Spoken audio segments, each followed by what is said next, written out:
That's still wild to me, like with The Undertaker. First it was the hunger thing, and then it was the no hope with dope. Humanitarian Undertaker. That's great. Guys, welcome to another edition of Getting Some Color, where we review all retro wrestling. We're in 1995, and we are covering the Monday Night Wars, WCW Nitro and Raw, November 20th, 1995. Also, coughing, WCW World War III. We will get Yeah. to that pay-per-view. But first on the docket, it's always first, is WCW Monday Nitro. I still love their intro, by the way. I think I'm the only one who doesn't skip their intros. I like that intro. Bold Mm-hmm. Nitro intro, yeah. Yeah. Fucking I know we shit on them a lot. AEW tries to do something like that sometimes with their intros, but they ain't. They try to be like Uncle Eric, but they ain't. But anyway, Uncle Eric, Steve McMichael, and Pepe and Bobby Heenan are in the booth in Macon, Georgia. Pepe's a cowboy. Yep. The venue gives away how WCW's decision to Hulk Hogan Sting was last minute. And also, this is the go home show for World War III. And I don't have any stats on how many tickets were bought to this Nitro because it didn't say. Well, they just give us a match pretty much after they say, "Well, we're going to find out. This Sting and Hogan, they're gonna do it tonight." And we get Scott Norton versus the Shark. They're still doing this feud. Yeah, I don't know. I don't know why. It's so sad because, like, I know they're like trying to do like the Dungeon of Doom, and like obviously they're the Shark, John Tenta. It's like they don't know what to do with him. And it's kind of sad for me, in my opinion, because he's such a good wrestler. And also, Scott Norton's a good wrestler. We praised him in like '93 or '94. Yeah, Scott Norton's cool too. It's just they're not really doing anything with either guy, so it's like, well, we're not doing anything with these guys, so let's just put them together in a short feud, I guess. I don't know. I don't know. And it's not even a good opening match. No, it just degenerates into nonsense. It's like Norton is coming down the ramp, and then he got sneak attacked by a shark. That's like literally he runs that big motherfucker runs behind him and he doesn't hear it. And they just and then he gets Flash in the ring because Scott's nickname is Flash because how he would arm wrestle people and beat him so fast, like Flash. Mm-hmm. That's what they told me. And he's just hammering him with power moves, elbow drop, and he gets two, and then he gets to his feet, and Shark's punches don't affect him anymore. And then Shark gets Norton in the corner and misses a charge, and he eats the turnbuckle. And then Flash Norton picks him up and power slams him and pins him. That's literally all that happens. Is this a squash? I called it a showcase. Yeah, because I didn't rank it or review it or give it a rating or anything. I was just like, is this even a match? Like I feel like it's like like they put their brawl on pause and then like resumed it in the ring essentially. Yeah, kind of. I mean, I don't. It was so short too. It just, and then that's it. Yep. They leave. Gene Okerlund interviews Kevin Sullivan and Jimmy Hart. Hart tells Sting that he's been displaced by Randy Savage and Hulk Hogan's circle of friendship, noting that Savage got to be on Baywatch instead of Sting. Oh, shots fired. Whoa. And then I just wrote Sullivan yells in Boston accent. That's his thing. I think Taskmaster kind of just does the same promo about World War III as he did last week, more or less. It's like we're gonna win, like it's because the numbers don't lie. They spell disaster. Is Dungeon of Doom like fizzling out? It feels like it. It feels like it's stretched like especially after that World War III thing, is just like,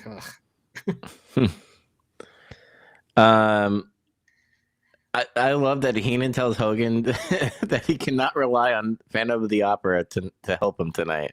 And I chuckled. silly ass mask. Mm-hmm. He stole Undertaker's gimmick. Yep. Oh no, you got me, brother. He tried to end his career prematurely, and then he's stealing his gimmick.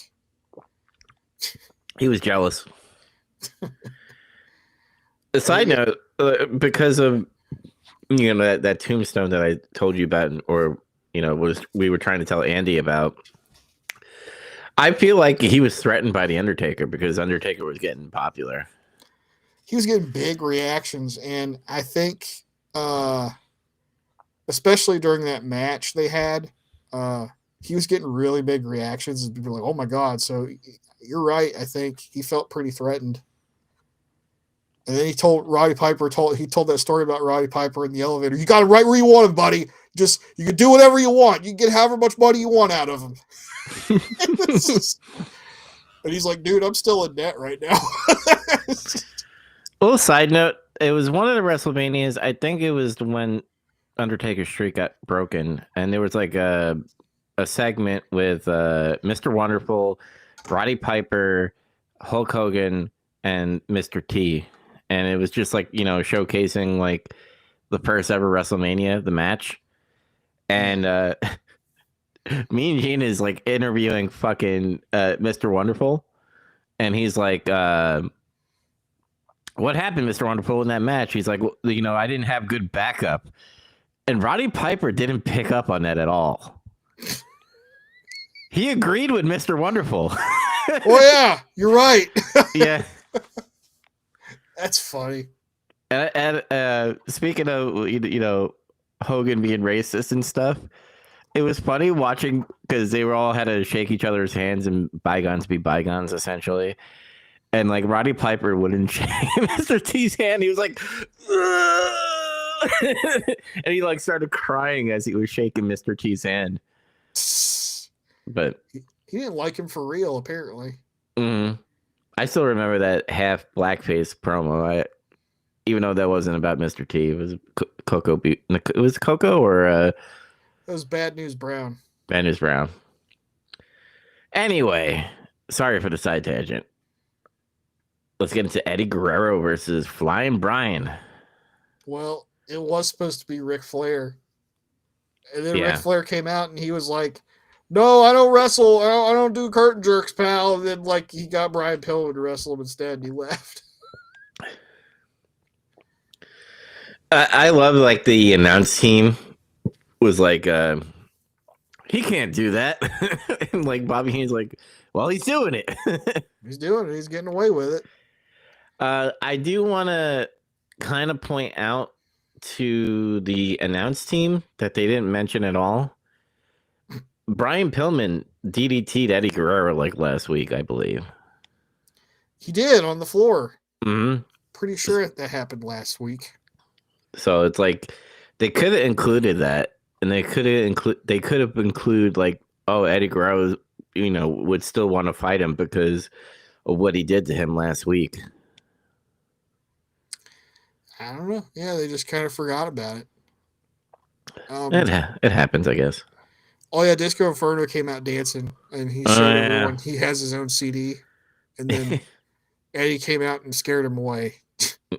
That happened before Ric Flair came out. Yeah, I thought what was going to happen is like I thought he was going to mess around with Eddie Guerrero, and we were going to get next week like Eddie Guerrero versus Disco. But Disco was too scared of Eddie, which he should be. You got anything to say about this one? No, I don't have like play-by-play and stuff. I just love to enjoy watching these two wrestle. At times, I thought the chemistry was kind of off a little bit. I don't know why. There was parts where it kind of like botched a little bit, and I think, doesn't he do the Three Amigos in this? No, I don't remember him doing that. I remember him doing a suplex, though. He did a suplex for sure. Yeah. Uh, Also, Pillman fucking suplexing Guerrero to the floor. And Oh, I went back and found where Brian Pillman DDT'd Eddie on the floor. mhm. That was a month ago. Oh wow, okay. It was like almost an entire month ago, for the record. I just what do you call it? I just remember maybe because everything's like blending in because it's like the same fucking thing every week. They do something that should be an angle that leads to a match, and then they don't touch on it again until like a month later. Mm-hmm. Like that kind of thing. There was a lot. There was a lot of dives in this match. I mean, these two guys are high flyers, right? Obviously. So yeah, Pillman's still able to fly for now. Mm-hmm. Yeah, it was good too. I didn't have a lot of notes either because they wrestled fast again, and it was like it's hard to take notes when that's going on. Yeah. But it was good, and they did some dives, and Brian did his heel shit and stuff too. That was good. Eddie beat him though with a frog splash. Mm-hmm. What do you think? Who do you think has the best frog splash? You think it's Eddie? I think it's RVD. Oh, really? I mean, his is a frog splash. It's just the way he does it is just so fucking insane. Mm-hmm. You know, nobody does it like that. And do you? This is gonna be a stupid question. Because you know when you see people do like a frog splash, they always like after they're done, they like hold their stomach and they're like ah. Like, do you think that really hurts, or are they selling it? They're selling it. I mean, maybe sometimes they hit a little too close to home and say, "Oh shit!" and they knock the wind out of themselves. Mm-hmm. But RVD, every time he does it, he flies way up in the fucking air, and then when he lands, it's like the impact of him hitting the ring and his opponent makes him like do a flip, and he's like, "Oh!" He's like got to lay there for a minute, and then he covers the guy and pins him usually. I gotta check out Two Cold Scorpios because I know he does a frog splash. Montez Ford also does a really good frog. His frog splash is very RVD like as well. He gets real high. Yeah. What'd you get this match? 6.8. 6.9. Nice.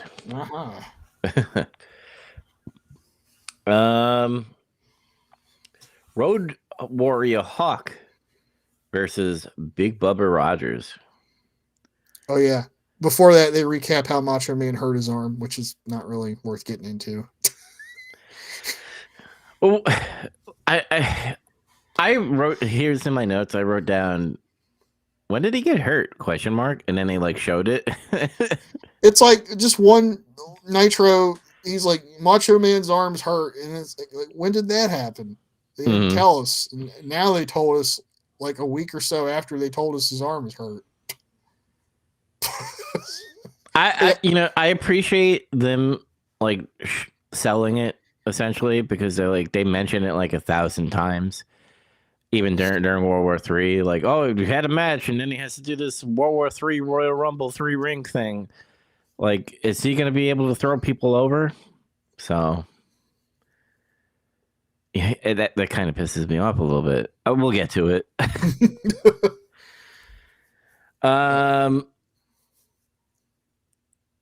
Refresh my memory. Was Road Warrior Hawk and Big Bubba Rogers feuding, or was this just a match? This was just a match, I'm pretty sure. And it was a big boy match. It was just clubbering and slamming. Mm-hmm. Hawk had the advantage for a while, and then until Bubba dodged it. He tried to do his top rope clothesline, and Bubba dodged it. And then in the early part of the match, something fell out of Bubba's pocket, like when he was beating his ass. And he really quickly like sticks it back in his pocket real quick. Like, what? Okay, they wanted us to see that. Mm-hmm. And then once Bubba's got control after Hawk fucking missed that clothesline, he took a moment to get this thing out of his pocket and a roll of tape. And he's like turns his back to the referee and he's like taping this thing up in his hand. And then he goes to run at Hawk, but somebody like came out from under the apron and tripped him. And he fell and punched himself in the head with his own object. It was Hacksaw Jim Duggan. And then Hawk was like, "Oh, sweet!" And he just ran over there and pinned him.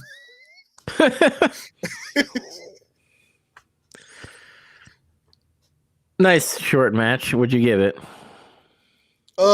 I gave it a 5.7 out of 10. It was like fairly entertaining because they were just beating the shit out of each other, and I liked the finish. It was like funny. Yeah. I gave it a 5.4 out of 10. I was like, I was confused, but I'm like, I remember Nitro does these things where like, hey, we're gonna put these guys in a match, but it like, this is the go home show, and obviously Hacksaw Jim Duggan's gonna be involved somehow, which we'll get to. They tell us that Duggan and Bubba Rogers are going to have a tape fist match at World War III, and I'm like, why? And it's because they I guess they've been feuding on those little small shows like Saturday Night and Worldwide and stuff mm-hmm. that we don't have access to. Man, like, side tangent, the 90s were fucking great for wrestling. Yeah, they still had all this TV time. Like, I mean, it wasn't as much as it got to be later because everybody just right now, it's like they got a 1 hour show, and then they have another 1 hour show or something. I think both companies right now have like 3 1 hour shows they're running. But I just imagine as a kid being like, holy shit, like, Hulk Hogan versus Sting. I can't wait to see what happens, on Saturday night, essentially. Yeah. And then they give you something like Robert Earl of Eaton versus fucking one of the Cole twins. Something like that. Trying to make it random as hell. Yeah. So main event? Sting versus Hulk Hogan. Yep. It's happening, brother. And Randy Savage is in Hulk Hogan's corner. And I'm confused because what are you confused about? No. I know, like, Hogan was like, I can't trust my friends, essentially. He doesn't know who to trust. Except Savage, he'll trust him. He trusts him somehow. So is this still part of that reason why Sting is having a match? Because I can't trust brother. First it was Lex, and now it's you, type of thing. Yeah, like that's why they're having this match because they both are saying, I don't know where his head's at, brother. And Sting comes out wearing red and yellow too. He stole Hulkster's colors, which Hulk Hogan accused him of before, which is funny. Like, well, he quit using it. That's Sting's pattern. Yep. When somebody leaves the company or something, he steals their finisher. He stole Henry Godwin's slop drop. You notice that? After he left the company, he's like, I'll do Scorpion Death Drop now. I do, speaking of the colors and stuff, red and yellow, he didn't just go, Sting is waging psychological warfare. Eric says he's trying to get Hogan back to center with this by stealing his colors. I guess he's trying to remind him of who he is, I guess. I don't know. He also almost got blown away by his pyro. That shit was funny. He walked out, he's like, yeah, and then he's like, oh, God. And he was like, that was close. Like, you could hear him yelling. So, what's your play-by-play on this one? So Sting comes out, all that happens, and then Hogan's music starts playing, and then Macho Man comes out of the entranceway, and he's like pointing at Sting and doing Macho Man things and stuff. And there's no Hulk for a while, and Sting's busy like being like looking at Hogan or Savage. He's like, what's going on? Where is he? And, apparently he was running an ops with Hogan the whole time, a stealth ops, because Hogan snuck through the fucking crowd and he enters the ring behind Sting and he can't tell that he's come in at all. Like, this huge man just entered the ring. And then Hogan's wearing his weird Phantom of the Opera mask, and he's just back there doing Hogan stuff. He's like, oh, like he's doing all his shit, and then, which makes it even funnier that Sting never detected him at all. And then he taps Sting on the shoulder so he can finally face him. And then he throws the mask away and shit, and then I guess he also casted off all of his power because this match wasn't as easy for him, I guess, as he thought it was. So, and I was like, what was the point of setting all that up if he didn't do anything with the sneak attack, the ops? He just like fucking did it to show off and to show him I snuck up on you, brother, and you couldn't detect me. What the fuck? She was just like clotheslined him. It's like I still think this is just Hogan just scared to do edgy things, essentially, or heely things. He doesn't want to be a heel. He still has to be a good guy, even though he's like mentally fucked up or something. So like he'll be like, all right, brother, I'll have a fucked up mind and stuff, and I might be dark, but I'm still gonna like do babyface things. Like I'm gonna face him. It's gonna be a fair fight. Like you have Savage do a diversion while you come up behind just to tap him on the shoulder. You could have got the edge on Sting. Savage would have attacked him. Yeah. Sting probably would have done it too if he was in his position. Mm-hmm. If this was, Crow Sting, and I think Surface Sting as well. If he had the upper edge, he'd probably scream before he does it. He'd be like, and then he'd like drop kick him in the back of the head or some shit like right when he turns around. Just bam! Yeah. Oh. I can't do the Sting yell. This woo! It sounds terrible. You gotta like do it at the top of your lungs, or it just doesn't work. Mm-hmm. They're just throwing bombs at each other after that, and then Sting eventually does some drop kicks, and the second one causes Hogan to fly over the rope and take a bump to the floor. I'm like, I'm shocked, brother. He took an actual bump. Mm-hmm. And then Sting goes out there after him, but Hogan's getting control back because he shoots him off into the security railing, and he suplexes him on the floor. Hogan does anyway. And then he gets Sting back in the ring, and he misses a clothesline, which Sting kind of sells. It's like, he missed another clothesline earlier in the match. Like, like he like tried to clothesline Sting in the corner, and he like almost fucking tripped, and it like didn't land right. Mm-hmm. And I think his cowboy boots are like throwing him off. Like he's wrestling in cowboy boots right now. But I think he realizes this, and he does the thing he always does when Hogan's trying to figure out what he's going to do next. He's like, I'm fucking up too much, and he's trying to buy time. You know what he does? What? He rakes Sting's back while he's wearing fucking gloves. His fingers are gloved. It doesn't do anything.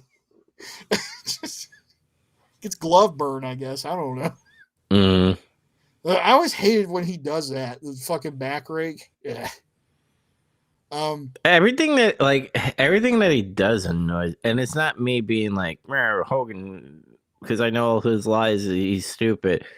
No, like his wrestling is so boring in this time. It's just weird because he's really smart psychologically, like in wrestling. But why is he doing shit like raking a dude's back? Like it just looks fucking bad. And his mechanics are like clotheslines, his punching sometimes, and when he does the big boot, it just seems so unnatural to me. I like his clothesline. The problem is like he's slowed down a lot now, so he doesn't really hit it as good as he used to. Yeah. Like if you go back in the 80s and watch him do it, he was still kind of fast a little bit. Mm-hmm. But yeah, now he's not as fast. Hogan redeems himself though after that fucking silly ass back rake a little bit because he decides to reach into his bag of tricks and do some 80s Japanese shit he used to pull, which was actually wrestling. he takes Sting down and floats him over and puts him in a hammer lock. Like, what the fuck? And he's like, he starts yelling at Savage at the ringside. He's like, we got to find out what Sting's about, brother. And then Savage goes, lean on him and see what he's about. Yeah. He's having like a whole conversation. Hogan rolls Sting over and he gets him in a cross arm bar. It's just weird. But Sting stands up after he gets out of it, and Hogan holds him in a headlock. He takes Sting over, but Sting kicks out of the pinfall attempt like he did a headlock takedown. And then Hogan does a running bionic elbow, Dusty Rhodes style, baby, and tries to whip Sting in the corner, but Sting takes over for a moment. And he tries to do a Stinger splash, and Hogan catches him in a bear hug. I was like, that was pretty good. That was a good counter. Yep. Sting breaks out. He starts working Hogan's leg.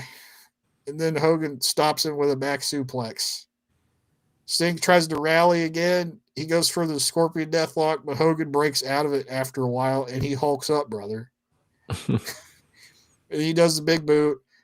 And he goes for the leg drop, but he misses, and it hurts his leg that got fucked up earlier. Mm-hmm. So Sting takes advantage, does the Deathlock again. It looks like Hogan's not going to get out of it this time. And then the Dungeon Doom all rush the ring with Hugh Morris. They call him Humorous right now. Yep. And they cause DQ because they beat everybody up, including Macho Man. And it's just like, you're also giving Hogan and Sting for free, which is outrageous. Sort of. They didn't actually, the match didn't finish. Yeah, I mean, it's a little taste for possible future, but we'll get to that eventually. I thought this was pretty decent. I had a good time watching it. I still think Hogan's mechanics of wrestling, because when he gets all Hulk Hogan was like, I'm gonna throw him into the ropes, hit him with my boot, and then do my leg drop. And it just maybe like you said, maybe he's slowing down, and that's why I'm seeing it that way. Because it just doesn't look natural at all. It's because he's slower and shit. If you go back and watch him do it anytime in the 80s, it looks way better than this. Mm-hmm. And maybe his back would be less fucked up if he didn't do the leg drop all the time. That's what he's saying. He's like, I fucking picked the wrong finisher. I'm like, why? He should have went with his clothesline. You should have changed it and did it like a suplex. Something. Like, I thought his clothesline was pretty. That was his finisher in Japan. That's why I say that. The Axe Bomber. That's what they call it. And then maybe he would have got all crippled up from doing leg drops all the time. Yeah. What'd you score it though? I gave it a 6.2 out of 10. I gave it a 6.3. Oh, nice. We're on the ball on that one. Yeah, right there. After the bell, the Giant attempts to chokeslam Sting and Hogan, but Savage breaks up with the chair. And the Giant plants Savage with a chokeslam, but then but Sting and Hogan grab a chair and send the Giant over the top rope. Yeah, they clothesline him with a chair, basically. Yeah, so, the good guys are standing tall, and it seems like they're on the same page. Yeah, the Giant wants to get back in the ring, but they don't let him. Mm-hmm. He's like, Argh! He's like freaking out. What'd you give the whole show? Oh, there's one more thing. Oh, yeah, I'm sorry. They come back from commercial, and then Kevin Sullivan's up there with another Dungeon of Doom guy. I don't remember which one it was now. And he's like, they're strangling Bobby Heenan and yelling at him and shit. And eventually they just go away, and Bobby's all disheveled now, and his headset's broken, and he's like trying to put it back together, and he's like, you hear me? He's fucking up with his headset and everything. Yeah, it's I like remember something from primetime wrestling. Yeah, I remember Bobby Heenan like breathing heavy and stuff too. He kind of sold it pretty well. This is supposed to tell us that nobody can predict what will happen in WCW. That's what this was. I thought the show was okay. weren't really that many good promos or anything this time. It was just, It maintenance. it didn't feel like a go home show. No, it didn't. And I feel like the Dungeon of Doom's like kind of spinning their wheels right now. It's like they're just looking at a holding pattern until the pay-per-view, I guess. Mm. I gave it a 6.2. I gave it a 6.1. Oh.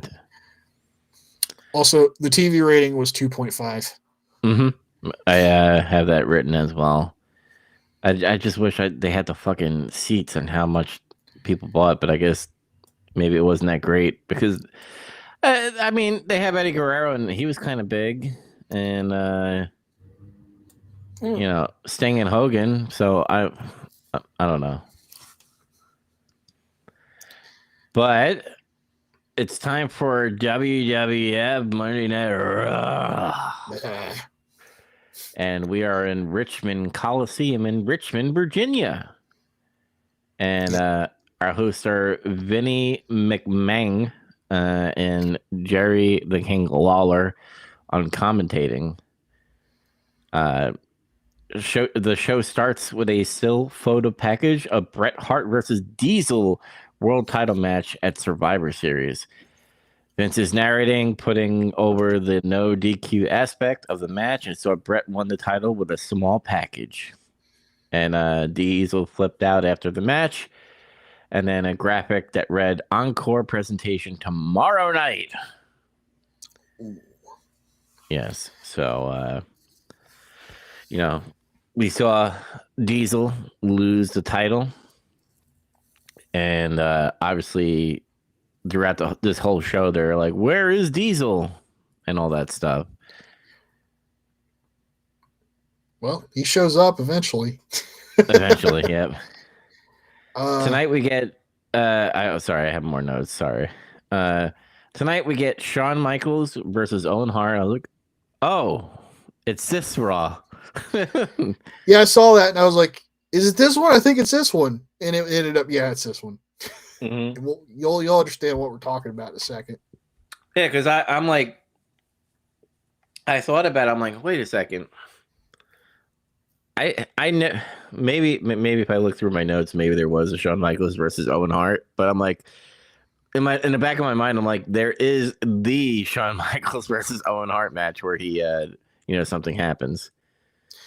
They have a match at a pay-per-view, I think next year too. Yeah, just not right now. Mm-hmm. But they go to our first match, Hakushi versus 1-2-3 Kid with Ted DiBiase. Yeah. And then Vince goes, "This is a battle of martial arts." Because they both know martial arts, I guess. Mm-hmm. I was like, oh, these two guys might work pretty well together. And the way it turned out, I think I was right. Because they have kind of similar styles, really, if you think about it. They're fast, they do kicky moves, and they do high-flying stuff. Yeah. So, and then Kid controlled the match most of the time, which was interesting. Do you think he was the quarterback of this match, or were they playing off each other? I don't know. Yeah, because he's still like pretty early in his career. Maybe this was like his first time really being like, okay, you run this match. And he tried it. If that was the case, I think he did pretty good here. Mm-hmm.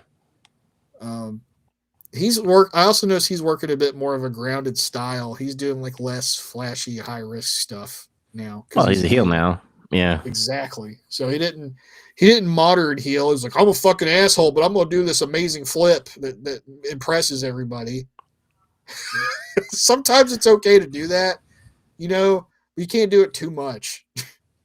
Well, that's why I like what's that guy's name? He calls himself the Bastard or whatever. Neville. Pack. Yeah. When he's heel and he's about to do his finisher move, the black arrow or red arrow, whatever the fuck it's called, like he'll get up there and he'll people start cheering and then he'll just jump off, meaning like he jumps off and then puts you in the rings of Saturn. Yeah.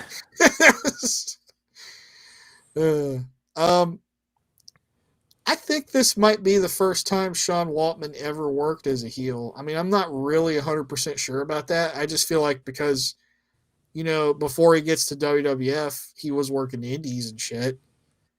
Like, there's no way that guy was working a heel on the indies. No. Was Sean Waltman in Japan? I don't know. I gotta check into that. I'm not sure. I mean, he worked heel at the Survivor Series match too, but it's like this. He's been heel 2 times now. And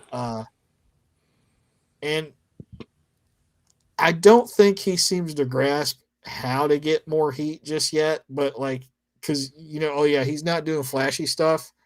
But if you kind of watch him as he's working, he's not doing things to piss people off or get a reaction as much. It's like he's still working, but he's not doing heel stuff to get reactions. Yeah. And then Marty comes out and he tries to interfere, but a bunch of referees and stuff pull him away because of what happened at Survivor Series. Where Marty got screwed. Marty's trying to murder a kid. Exactly. But Kid grounds Hakushi, whittles him down with holds and strikes, and Hakushi can't really seem to get going. Eventually, it does build up some momentum, and he starts hitting his stuff, like the corner handspring elbow thing and the running cross chop thing. And then Hakushi hit a sick diving headbutt to Kid while he was standing up. It was fast as hell when he did it, too. Yeah. At this point, Kid's thrown out of the ring. It's somehow, I don't know if he missed something or Hakushi threw him out. And he gets on the top rope to dive on Kid on the floor, but Ted DiBiase throws him off the turnbuckle and he hits the mat. And then Kid gets in there real quick and he does a leg lariat and pins him for 3. I thought it was a decent match. This was one of the matches that I kind of I don't have a lot of notes because I just wanted to watch it. Because even though we saw Hakushi, but having a faster match with these two was interesting to see. Even though 1-2-3 Kid kind of slowed it down because he's being more heel, it was still nice to see. And the Marty thing is is he really that pissed off about Survivor Series? He was gonna win. You know how often Marty doesn't get to win? That is true. He always gets screwed a lot. He's more gullible than Sting. Damn. Let's betray Marty. Yeah. But I gave this a solid 5.9 out of 10. I thought it was good. I gave it 6.2. Did you change it? Were you lower? I knocked it down a point. Okay. A decimal point, a tenth. Because when I was rereading my notes there, and I was like, yeah, Kid's not really working heel yet, but exactly, he is heel, but it's he doesn't know how to be heel in the ring between moves or something still. After the match, though, Jerry Lawler interviews 1-2-3 Kid and Ted, and Lawler says he used to give Kid a lot of crap, but now he respects him. And then Ted's gassing the 1-2-3 Kid up, and he's saying he's proud of him, and he's been a great acquisition. He calls Marty Jannetty no good punk. That no good punk needs to mind his own business. And just about it seems like Kid's getting ready to talk. Marty comes back out, but Sid's right behind him. And again, I'm how does he not know Sid's behind him? He's so fucking big. Those are these giants that are just stealthy. It's all that drugs, man. He just doesn't feel his presence. Scott Norton couldn't hear fucking the shark because his blood was flowing so fast. It's it was rushing in his ears and he couldn't hear him. But there's no excuse for Sting not being able to tell Hulk Hogan's behind him. He was goofing off too much. Yeah. But Marty gets there to fight the Kid, and then Sid grabs him and says on the mic, if you want a piece of the Kid, you're going to have to go through me. And then, Marty's I do. And then he tries to fight, but then Sid just power bombs him. What the fuck were you thinking? You couldn't fight Sid. I thought that was awesome. It was funny. I liked it. Mm-hmm. Slam Jam with Doc Hendricks after putting over the Survivor Series. Then we hear from British Bulldog with Jim Cornette. They run down the hype, the title match at December in Your House pay-per-view. What do you think of Bulldog's promo? He's decent. He got a little tripped up like at one point, but he did all right, I think. I think he's better doing promos as a heel. Mm-hmm. You have Cornette as your manager, and I understand Cornette does put his 2 cents in because that's what he does, and everything after his client says something. But I think Cornette needs to talk more for Bulldog. It might be a little more. They might want Bulldog to be trying to cut more promos right now. Maybe that's what's going on. Gotcha. But I'm not real sure. Yeah, he's going to face Brett at In Your House, which should be a great match. Then we get an interview. He's talking about how he beat Brett at SummerSlam, which is a good point. He's like, I beat you in the last big match we had. I'll do it again. We're never going to see that, are we? What? Brett versus Bulldog? Are we going to see that again? Yeah, that happens. Okay, cool. Yeah, I'm pretty sure it's on. And they have other matches after this, too. Nice. I think Doc was going to tell us something else. And then he's like, Diesel, I heard Diesel entered the arena. And it's literally just like Diesel walking with Kevin Nash. Every time he wears a hat, it looks weird on him. It's because his head's so big. Mm-hmm. He's a big head. But it's just, Kevin Nash just walking with his hat, and he looks angry or kind of. He pushes some little tiny production dude out of his way. They look like fucking hobbits.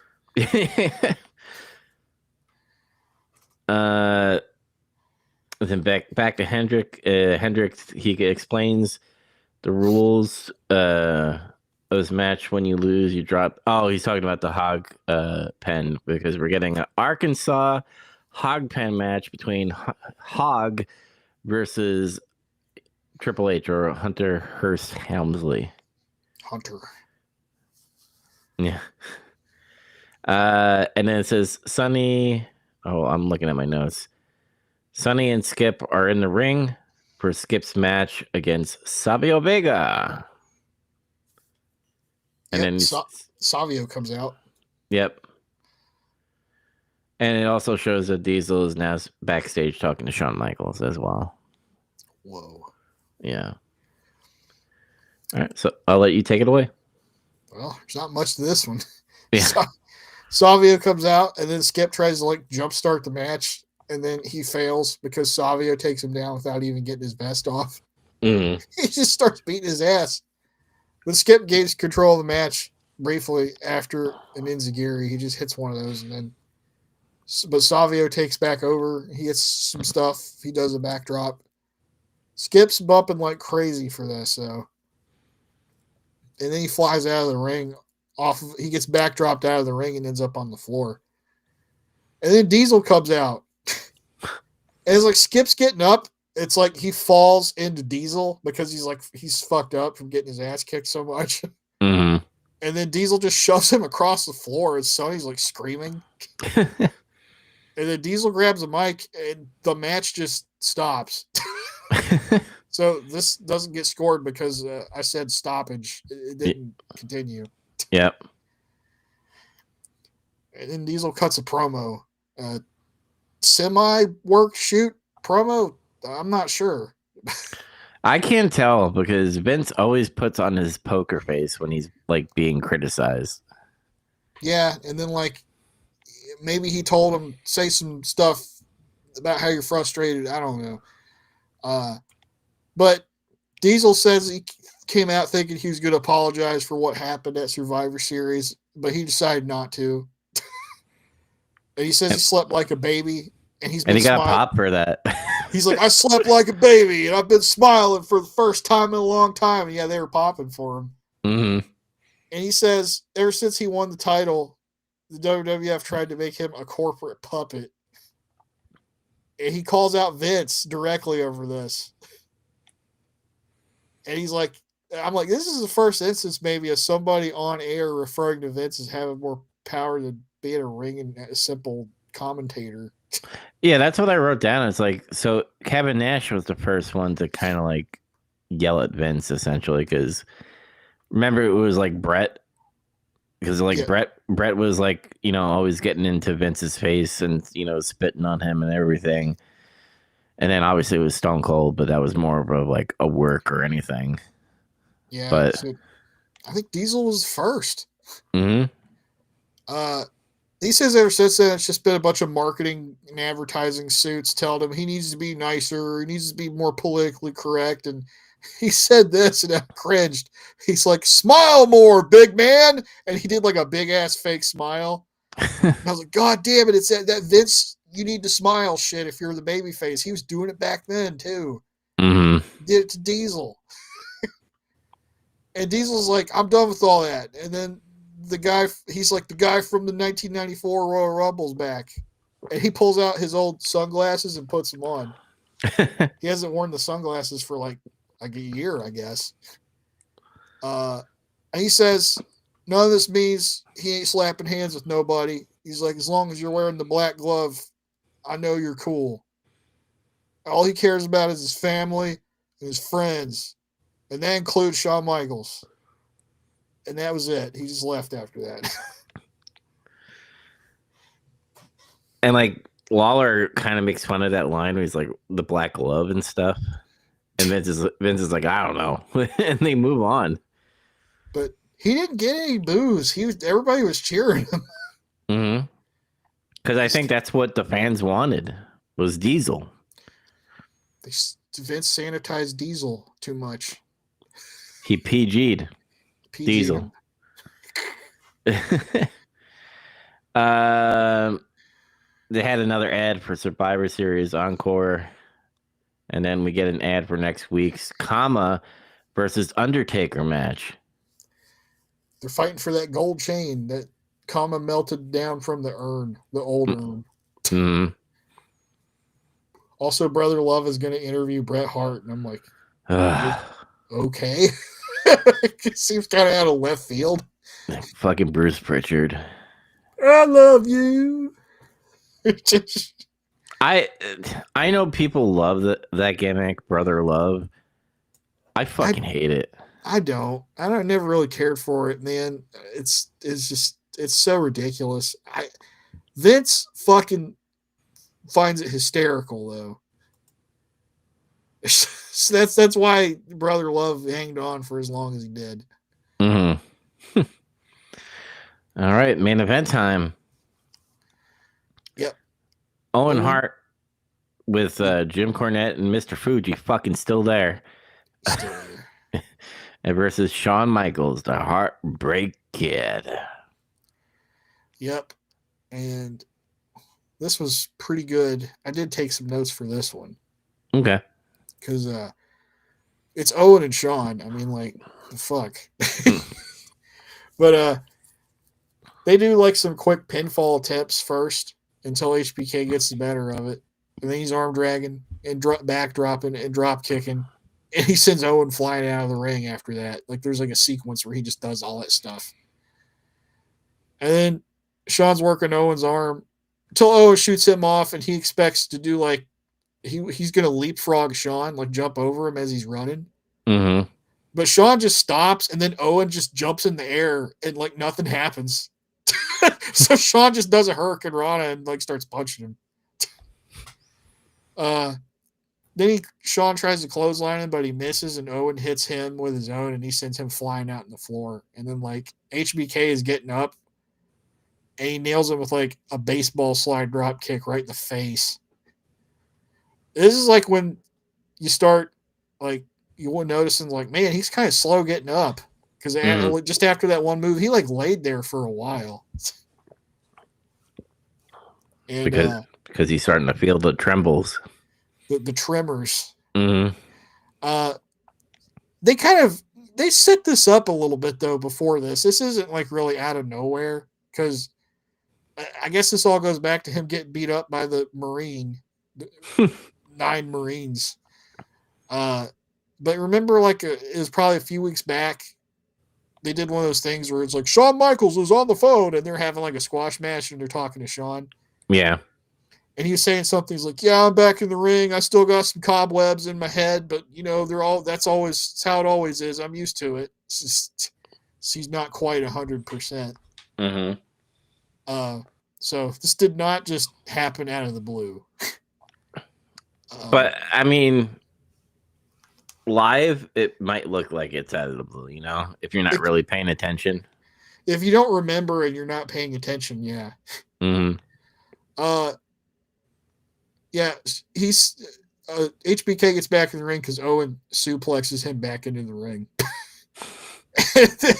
He starts hitting him with like a bunch of strikes, European uppercut, backbreaker. Owen does a suplex. He gets 2, and he starts working Shawn over with chin lock. HBK gets up, shoots Owen off. Owen ducks. He hits the leg lariat for 2. We go to break. Then we come back, and Shawn's he can't get into gear. Owen's got him grounded. And everything he tries just gets cut off by him, or like some kind of combo of moves. He manages to force Owen into a backslide. Like he really struggles to execute it, but he can't pin him. So he just takes him down again. And then HBK starts trying to slug it out, but then he stops with that too because Owen just headbutts him and that fucking just ends it. Mm-hmm. He gets HBK on the turnbuckle and he goes to do a superplex, but HBK turns it into a crossbody. Like, almost, and then he reversed it in midair. Owen tries to do an elbow drop, and you think he's got control again, but Shawn Michaels gets up and he hits flying a forearm and just nails him.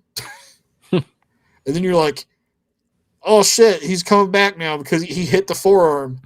And he lays there for a while, and then Owen actually gets up before he does. And then Shawn, he kips up and he starts doing punches. He does another forearm, and then he's like, I'm back. And he does a scoop slam. He does the elbow drop from the top rope. He gets 2. He shoots Owen off again in the corner, chest first this time, to take the Hart family turnbuckle bump. He gets ready to do sweet chin music. He's setting it up, but Owen doesn't come out of the corner smartly. Yeah. So Shawn goes up to him to grab him by his leg, and he's like trying to pull him out into the middle of the ring. And then Owen just jumps and kicks him in the back of the head. Enziguri. And Shawn Michaels is like, oh, you fuck. And he just kind of like falls awkwardly.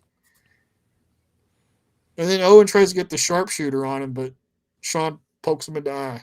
And he just, like, he literally, like, he's doing it, and then Shawn just goes, it's like, oh, fuck. But they do, like, the O'Connor roll rush spot, where the guys, like, run the guy into the ropes, and then they roll backwards and pin him. Mm-hmm. And HBK clotheslines Owen out into the floor and skins the cat back in the ring, and everybody's like, yeah, because it's cool. And Shawn's, like, firing them up. He's, yeah, let's go. And then he's like, oh, he starts holding his head. Then he just kind of collapses in the ring. And then, like, Owen is getting up, and Cornette's, like, fanning him with his racket and stuff. He's like, you got to get back in there and get him. And then Owen it's like they're coming up with a game plan or something. And Owen gets in the ring, and he's, like, looking at Shawn. He's, like, just laying there motionless. And he's like, the fuck? What's going on? Earl Hebner's like, no, hang on a minute. He shouldn't be laying there this long. And the match just kind of stops. Did he do the X, the referee? Did he put up the X's? I don't know. I wasn't watching for that. I know he motioned like for something. Mm-hmm. I wasn't paying that close attention to what he was doing exactly. Yeah, I was too busy looking at Shawn on how he was selling it. I was looking at Shawn, and I was looking at Cornette out there and stuff too. Because, like, if you notice, it's like everybody's like, Like they kind of stopped being assholes for like a minute. Yeah. You know. That's the end of the match, though. My favorite part is the female fan, like at the verge of tears. Oh yeah, after like when they come back from like a break. Yeah. Yeah. What'd you score this match though? I gave it it's pretty high because even though we had that, not weird ending, but like showcasing storyline because he got beat up by 9 Marines. Call him back to it. Yeah, I gave this a 7.3 out of 10. I gave it 7.2. Mm-hmm. We're right there. Because it's the perfect guy to fucking have with Shawn Michaels in this angle, by the way. Yeah, and you know what happens after this? Owen brags about how he fucking. It's like, I took you out. I can do it again whenever I want. Woo! It's great. I love it. They go to like a break though, and then we come back like a bunch of officials and medical people are like in the ring, and all the commentary stopped. Like there's no commentary, Mm-hmm. and it just looks like Shawn has suffered some kind of serious injury, and it stopped the match. And Lawler doesn't even say anything. Instead, he like approaches the ring where Vince is already, and he's like, "What's going on?" And then Vince is like, looks worried, and he's like shaking his head, like it's not good, pal. You know? Yeah, he asks Vince like, "Should we go to another break?" Yeah, and Vince is just like, I don't know, pal. And then they show like that's when they show all the crowd shots. There's like girls that are like really upset. Mm-hmm. And there's like people, there's like kids or like, adult men that are just like, oh man, what's going on? Kids look worried. Mm-hmm. And then Raw just signs off. Yeah. So I did a little more research, and there's an excerpt from Sean's book, which, by the way, I'm going to start collecting some of the wrestling books before I get fired from work, I guess. But Sean's book, Heartbreak and Triumph, he talks about the angle and how it played out. He says, as Kevin, Scott Kidd, Hunter, and I left Winnipeg and headed off for Brandon, Manitoba, where the following night's Raw was going to be held, we were faced with the challenge of figuring out what I was going to do next. Whenever something bad happened, Vince would always say, "Let's turn a negative into a positive." That sounds like Vince. And that's exactly what we did. By the time we arrived at our hotel 2.5 hours later, we had to come up with the revolutionary angle that I would soon play out with Owen Hart. That Monday night, I did an interview with JR. I spoke about the incident in Syracuse, about having to give up the belt, and about the precautions of my health. That's the cobwebs thing. Yeah. Oh my god, there's so much shit. Hold on a second. He basically confirms like all this is like a work, really. Yeah. Here's the part that I wanted to talk about, because I literally just took like a copy and pasted. I copy paste like the whole thing. I was taken to the hospital where I worked the doctors. He worked at doctors too. Holy shit. I acted like I was all groggy. Hunter came in with me and played his part of a concerned friendly perfectly. I even had to sign a release to leave the hospital. Holy shit, they kayfabed it. Officials there told me they'd been flooded with inquiries about my condition. We pretty much fooled everybody. That's fucking cool. Yeah. Just to be clear, I meant when I was like, oh, this whole thing's a work, I meant like that aspect of them touching on Shawn might not be 100% vaguely. Mm-hmm. After he came back and was wrestling. Yeah. But that's fucking cool. They went to the hospital and acted like he was actually dying. That used to be a pretty common occurrence. They'd work the hospitals. even at that point. I'll get it from here, nurse. No. I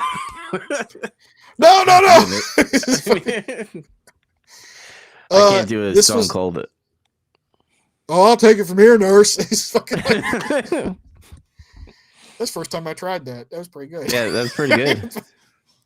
Should do more Steve Austin impressions. That was the dramatic conclusion, though, to November 20th, Monday Night Raw. And it's been forever burned in my brain ever since then. Well, Raw has a couple of like sign-offs that were like, holy shit, what the fuck happened? Like the Pillman gun situation. That's another one. That ended the show, though. That was like in the middle of it that time. It still had like a weird cut because it like showed the gun and then like cut and then people called the like police and stuff. Remember when Money Inc. tried to kill Bruce Beefcake again and smash his face again? That was another one that was kind of like this. Yeah. So Vince does really well with the drama part of it. Yep. Diesel's promo was also great. Mm-hmm. These little moments like this or the HBK injury stuff and like Gold Dust is starting to form up better. We're getting a little bit of the edge back in the product, I think. Mm-hmm. You know. This was better than Nitro. Oh, I thought it was way better. Yeah. Would you give it more stuff going on? I gave this a 7.1. I gave it a 7 flat out of 10. We're like a decimal point away. Mm-hmm. The TV rating was 2.3 for this. And what was Nitro? Was it 2.5? It was 2.5 that time. Mm.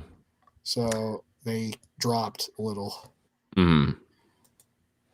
But that don't matter because now World War III is starting. Oh, God, here we go. Hold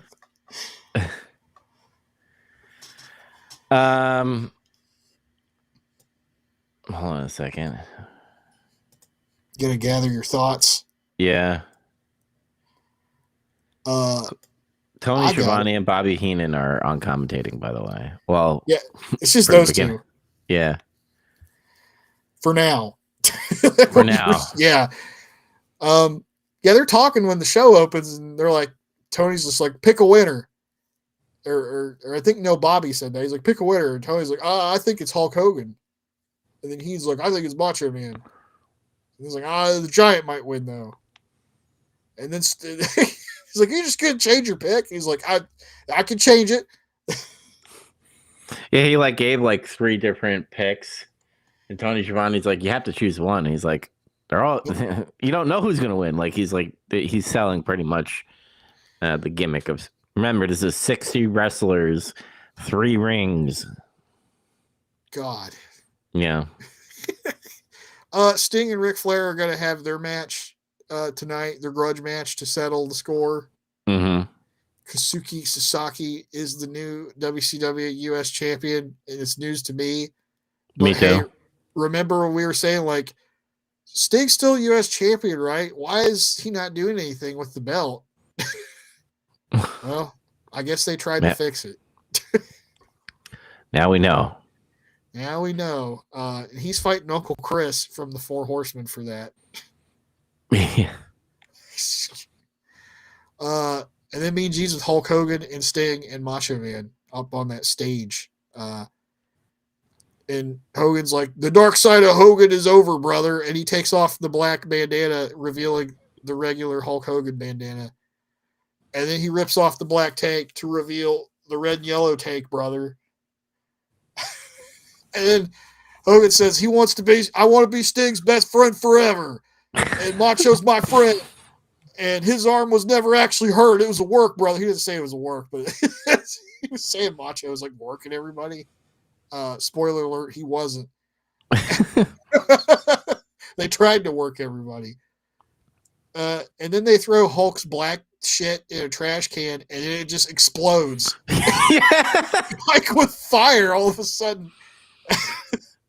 I wrote down, I was like, is that black shirt a fucking grenade? Like, or a Molotov cocktail? What the fuck?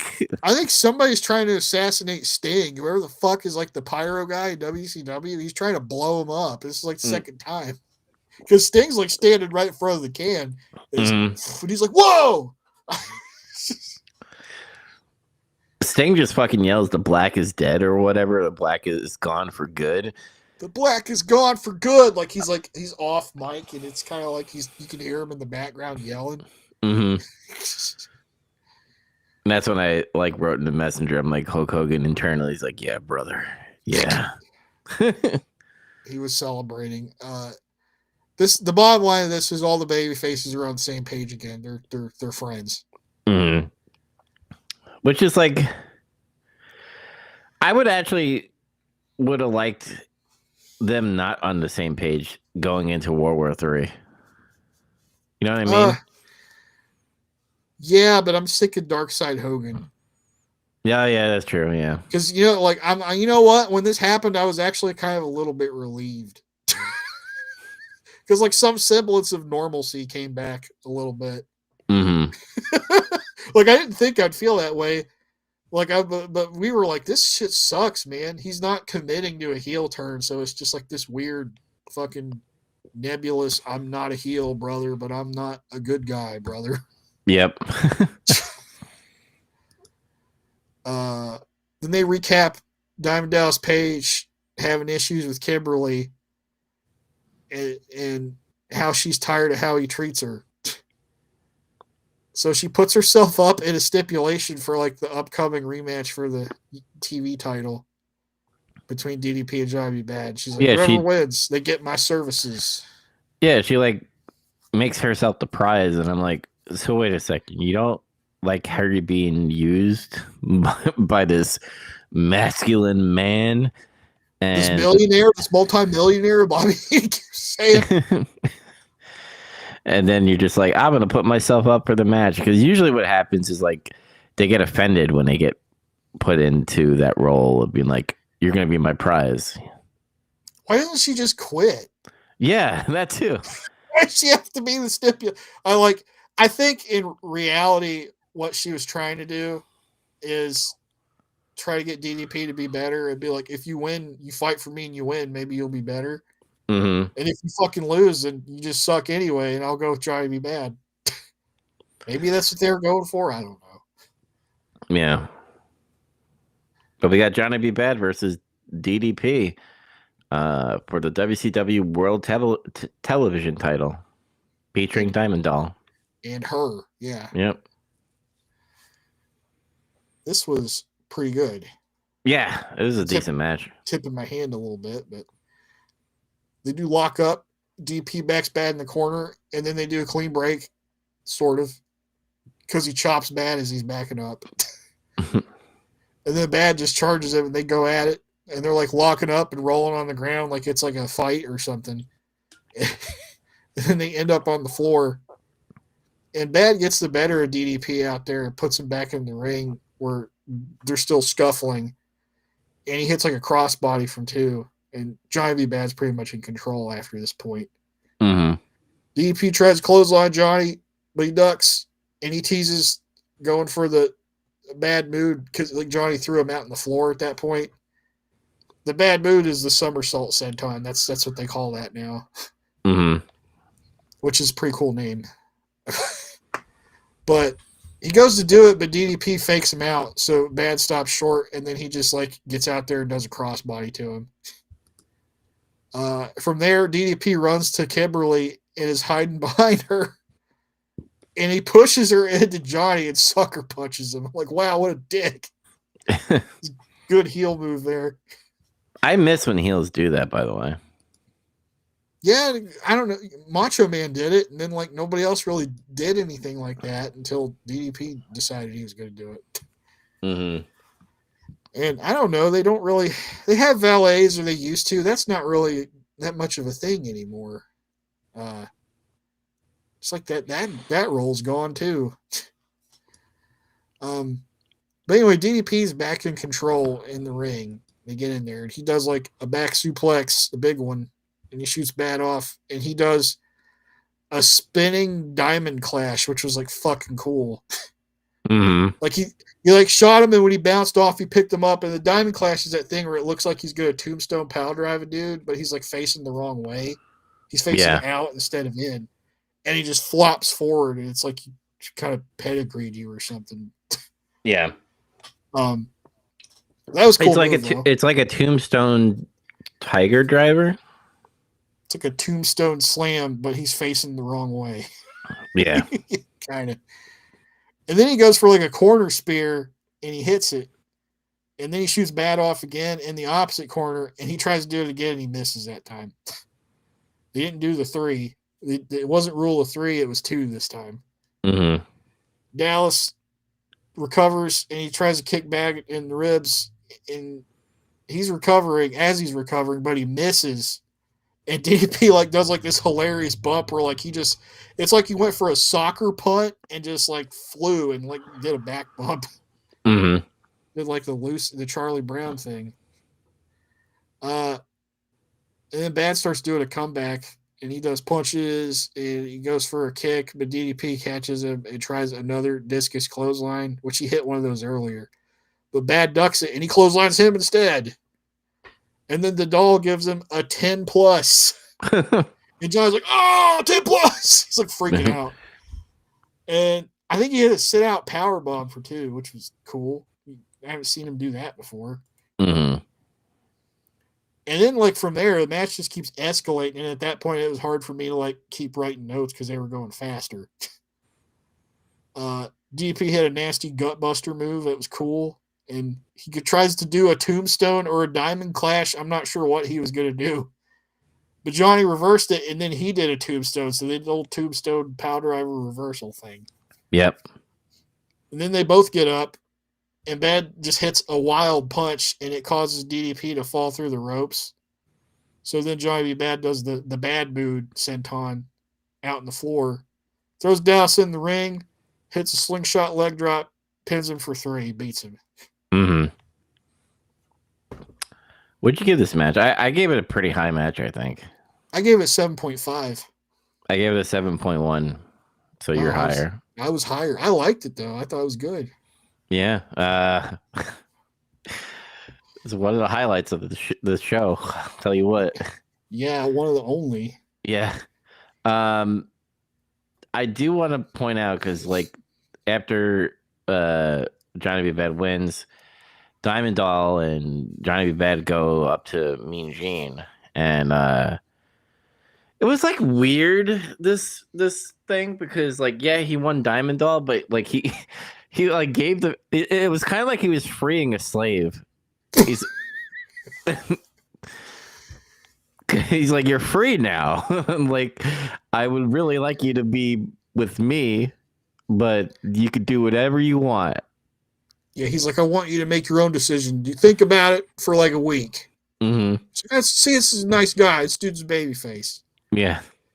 The thing that makes this like weird is like Kimberly, honestly, because it's like they get up there and she looks like nervous or confused, or like reticent. It's like some kind of combination of all 3 of these. Yeah. And I'm like, I can't tell what she's supposed to be emoting. And I'm like, maybe Kimberly's not really a TV performer. Mm-hmm. It's like somebody's trying to act, but they can't. Or it's kind of like, I thought I was getting an acting role. I didn't know I was going to be this, like, I'm going to put it into terms like people who don't like wrestling, this fake shit, essentially. Maybe, but she's been doing that for a while now. Yeah. So it's like weird. It's just like she's not really. Mm-hmm. She's not Miss Elizabeth. No. And I think that's what they're trying to like replicate, and it's not working. Kind of, yeah. I mean, well, this aspect of her supposed to be getting points across isn't anyway. Maybe Mean Gene could clear it up with a post-match word, though. You know that. But before that, Gene pitches the WCW hotline and says, "You haven't heard the last of the WWF steroid scandal," and makes a reference to like the New York Post or the Times or whatever, an article they wrote, and they said they have exclusive access to it. How? I don't know. Yeah, how did they pay him a bunch of money so they could do that? I mean, I wouldn't put it past fucking Eric or something to do that. And are they allowed to? Because wouldn't that be technically defamation to the company?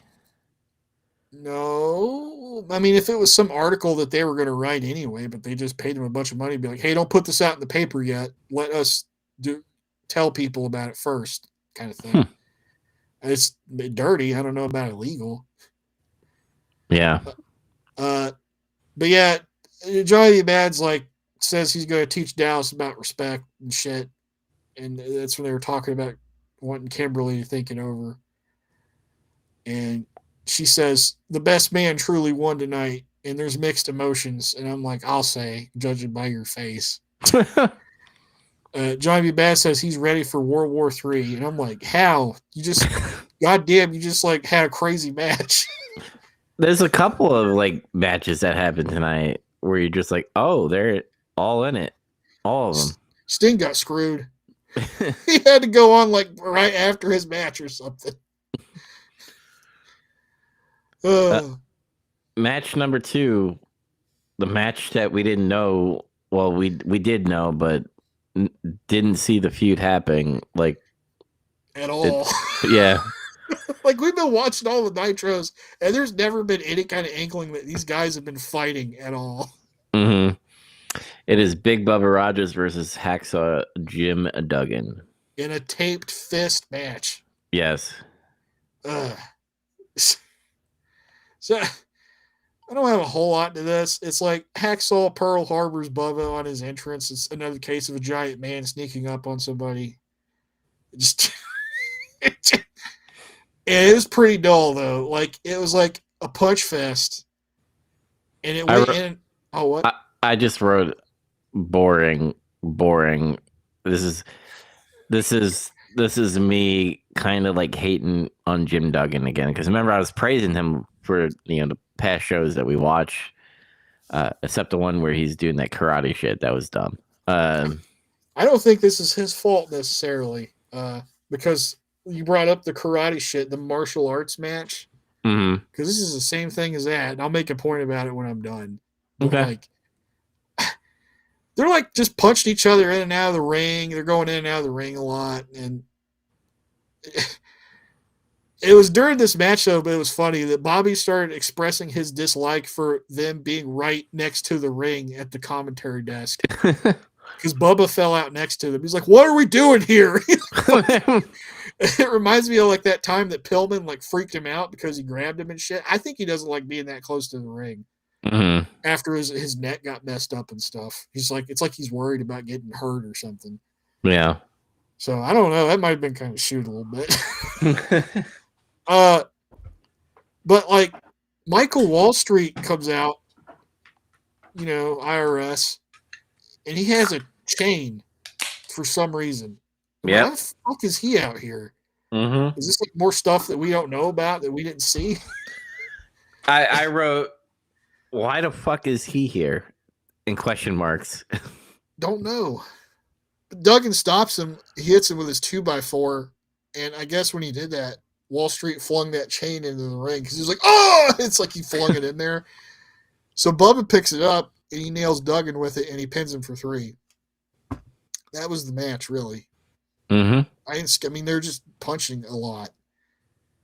But like, Bubba almost rolls out onto the commentary desk after that. And Bobby's like, no. He starts telling and then Bubba rolls out beside him. He fixes it.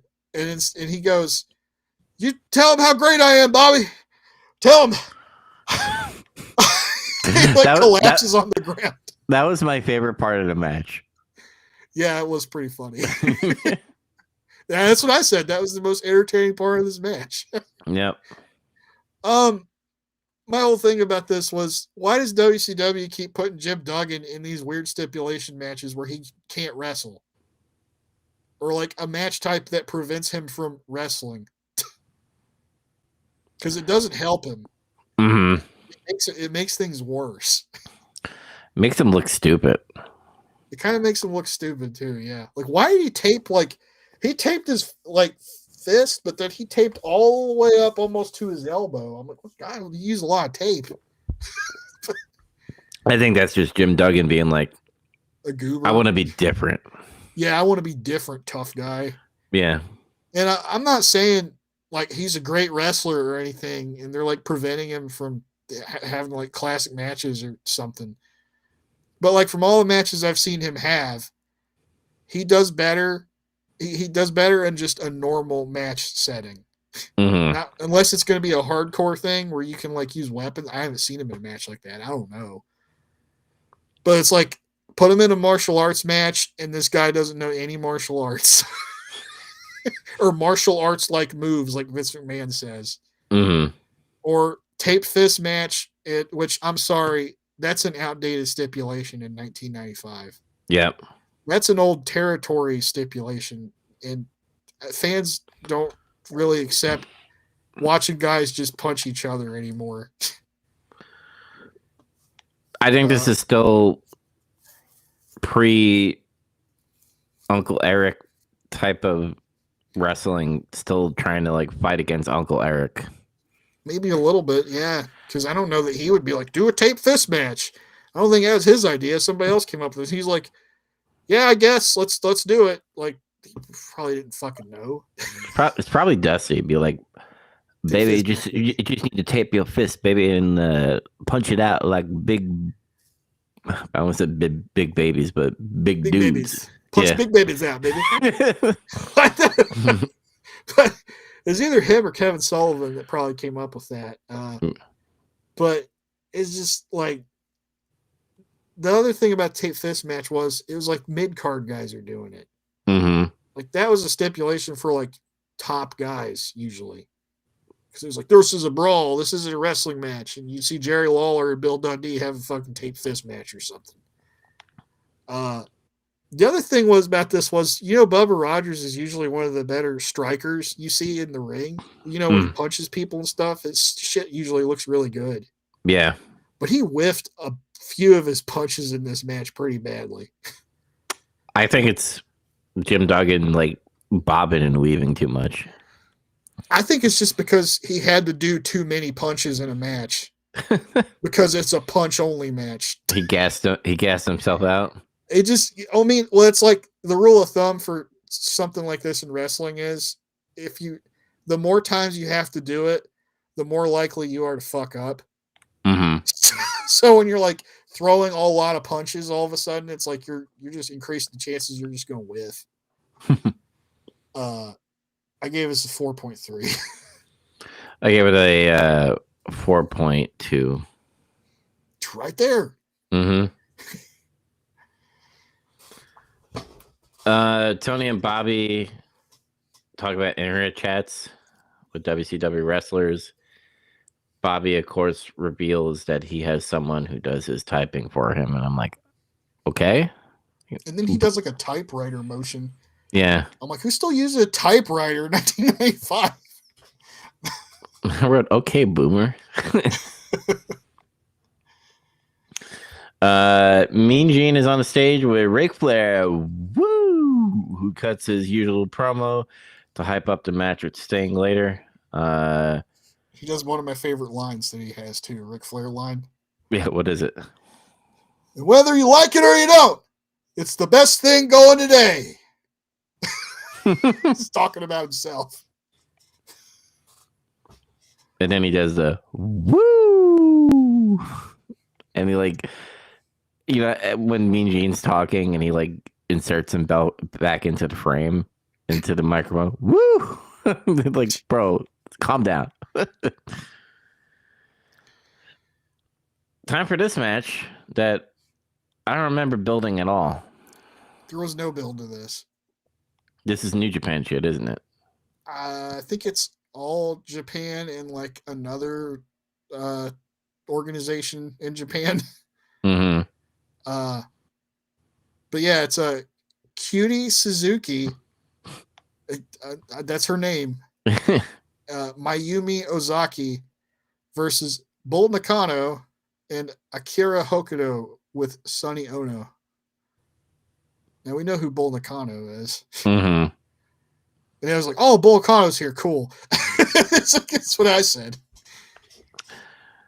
Yeah, I kept on waiting until she got back into the ring because even today, Because like when you look at AEW, remember that one fucking Japanese wrestler who became the first like AEW Women's Champion? She was like a stick.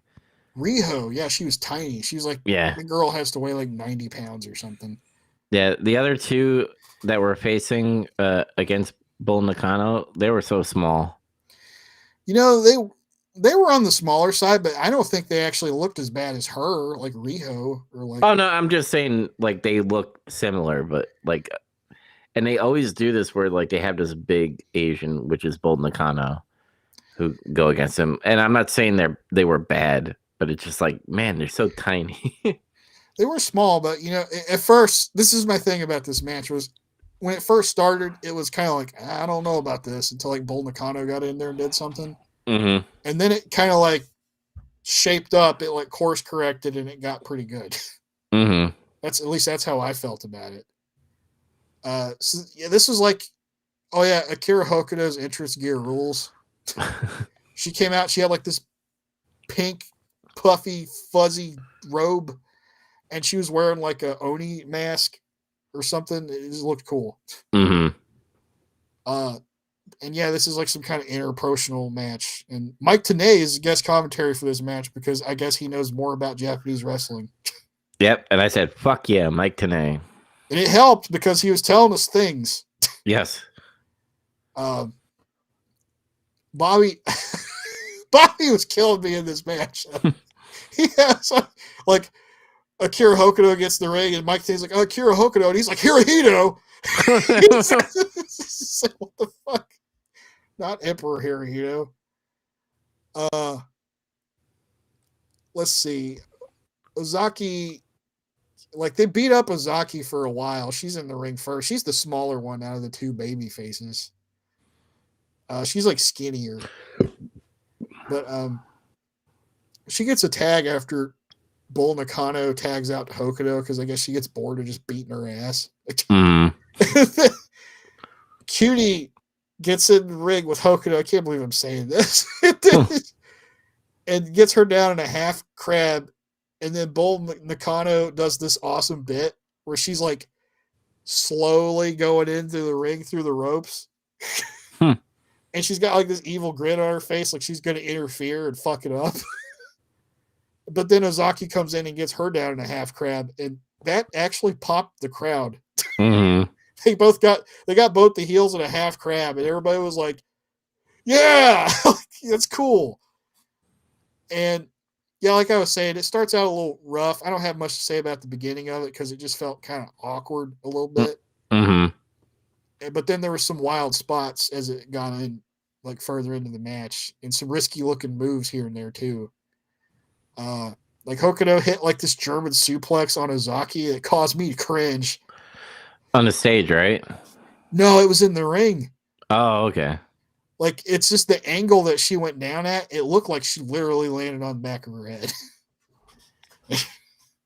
But it's possible because she's a girl and she's a Japanese girl. She probably just is all flimsy and folded the right way. It just looked bad. Yeah. I think I'm still talking about that spot. Mm-hmm. I was really impressed by that. The finish was cool though, and it was like Hokuto goes to the top rope and hits a senton onto the baby faces out on the floor. So it was cool seeing a woman do like a flipping senton from the top rope out onto the floor. Yep. And then she gets Ozaki back in the ring, and then Bull power bombs her ass and hits the guillotine leg drop for 3.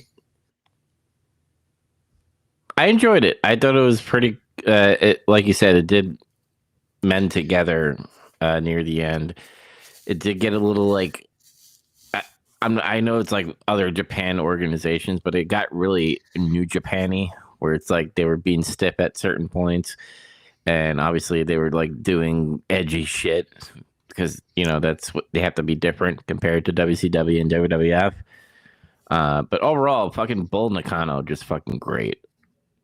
She had all kinds of good moments in that match. Mm-hmm. I gave it a 5.7 out of 10. I gave it a 6.5 because I'm a weeb, apparently. I was just really impressed by all the crazy risks they were taking. It was like, oh, shit. Yeah, it was good. Bobby actually puts the ladies over. I was like, that's pretty cool, I guess. And then Mean Gene continues to hype this hotline.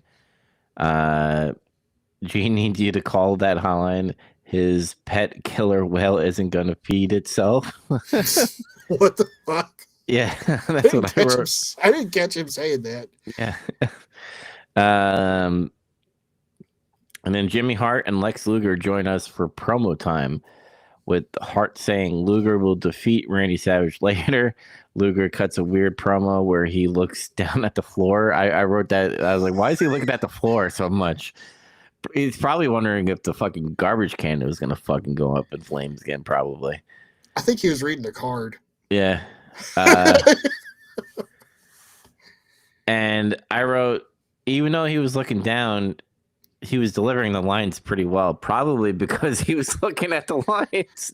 He was focusing and he couldn't fuck it up. Yeah. Go ahead. No, I was gonna go into the next match, but what were you gonna say? Oh, there's a couple funny things that happened in this segment. Lex Luger is so strange and interesting to me. Mm-hmm. But like, Jimmy is like, he was making fun of Macho Man and stuff like before he stopped talking, and then like it was good transitioning to Luger talking, and then when Jimmy got his little zinger in on Macho Man, Luger puts his hand up like he's gonna high five Jimmy Hart, and like he's holding his hand up over him, and then Jimmy Hart ignores him for like 10 seconds, and he just leaves him hanging. And Lex is just like, oh, he puts his hand down. And then, he like I was saying, he cut his promo like he was looking at a cue card or something. Mm-hmm. And when he was done, he was like, yeah, and he flexed. Probably because he read the lines right. Yeah, he finally did it. And when he's finished, VG is like looking at him and he's like, I wonder what WD-40 is going for per gallon right now. Because he was like all oily and stuff. You guys pretty good, Gene. We got Kensuke Sasaki with Sonny Ono versus Uncle Chris. Iraqi Afghanistan veteran Chris Benoit. Yep. What do you think about Sasaki? I think a Canadian and a Japanese man are fighting for a United States title. The fuck? But no. He's pretty good, I think. This is better than the match they had before on TV. But it still starts kind of slow, like the way they work. Mm-hmm. I'm not sure what's going on with that. But I think he's all right. I think he's decent, you know. He has a good look. He does. He's like a bigger Japanese guy. Back then, they used to be bigger. I don't know what's happened. He kind of looks like the villain from Bloodsport a little bit. Kind of, yeah. Now that you mention it, I wasn't even thinking about that. He's got like a weird mullet like that, sort of. Mm-hmm. But what you got for the play-by-play? Not a lot.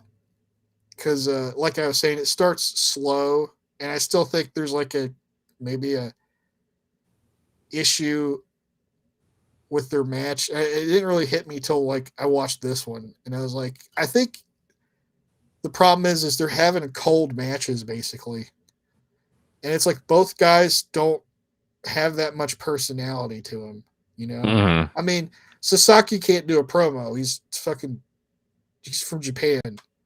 I'm not saying Japanese people can't speak English, but rule of thumb, most of them probably aren't going to be able to cut a promo in America. Yeah. And I know he's not Muda or Jushin Liger, you know, or he's not like some kind of a character that can make up for that, or even Bull Nakano for that matter. And Uncle Chris hasn't found his personality yet.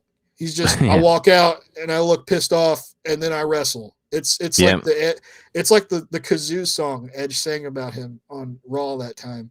Chris Benoit is here and he's really mad. Chris Benoit is here and he's really angry.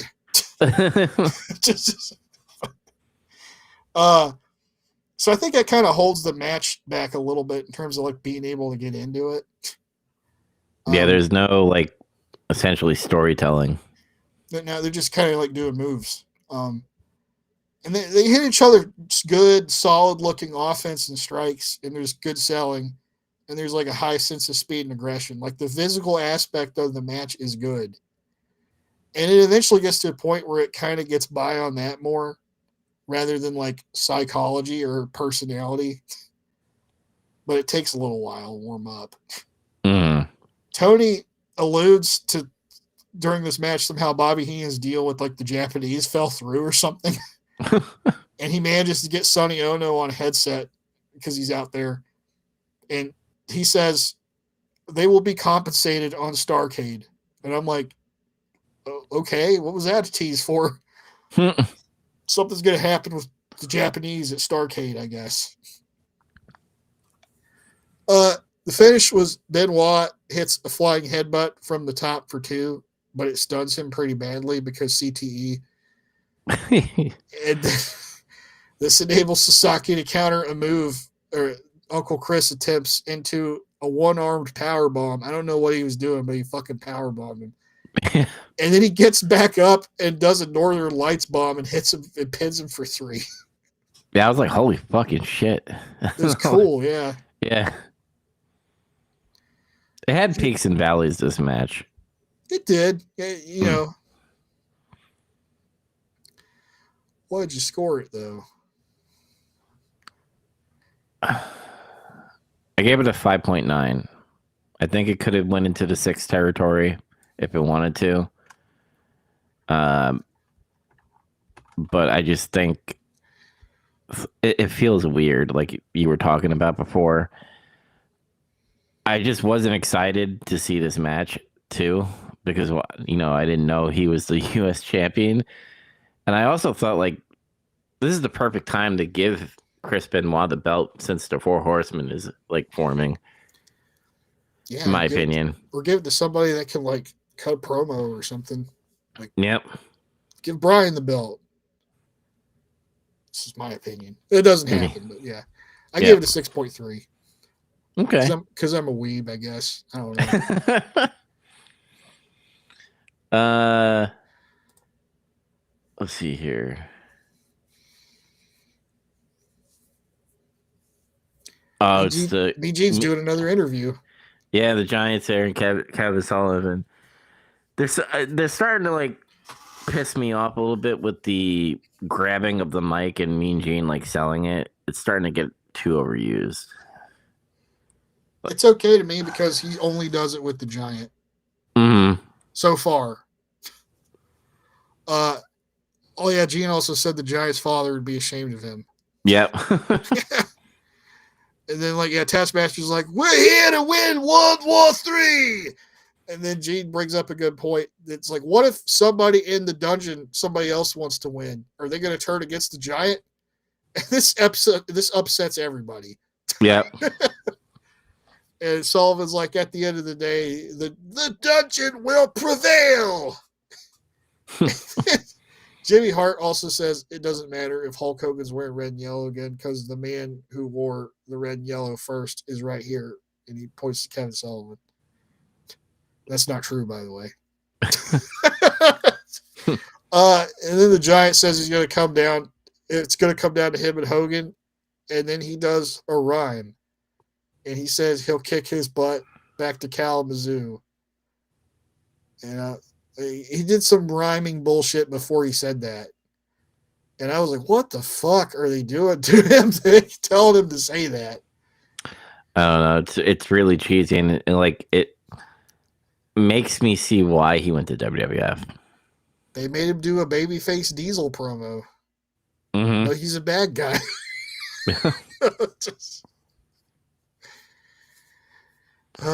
The announced team hypes up Starrcade for the 27th of December, 1995. Starrcade.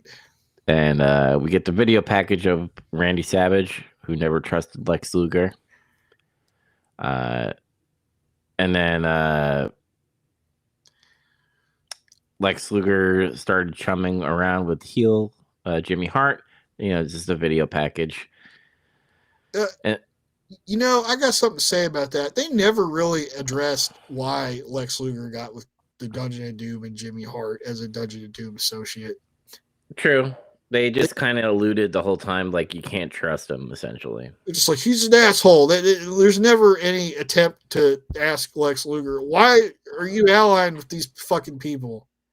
It never happened. See, if anything, I would have had Lex like maybe join up with Wall Street dude, IRS, Or like the Four Horsemen.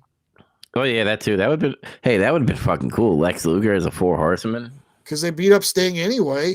Mm-hmm. I mean, I know Luger doesn't want to beat up Sting, I guess, but like, I don't know. They don't like Hogan either. Yeah. Maybe he could have just been an asshole by himself. But Randy Savage joins Mean Gene for promo time. Oh yeah. Where he confirms that he's jittery. Yeah. But he's taking out Lex Luger tonight because his arm feels like 1,000,000%. 1,000,000. Also, is that what it is what it is. Yeah. That's part of his personality, though, to be jittery. Mm-hmm. But we get the long-awaited Lex Luger with Jimmy Hart versus Randy Savage match. It was okay. Yeah. Like, Savage attacked Luger before it started, and he kind of had him on the ropes the whole time, even taking the fight out on the floor. But then Luger was like selling his ass off too. It's like every time he was hitting him, Luger would go, "Oh!" Yeah. Like really loudly. Like he was doing it a lot this time. Yep. Wait until World War III.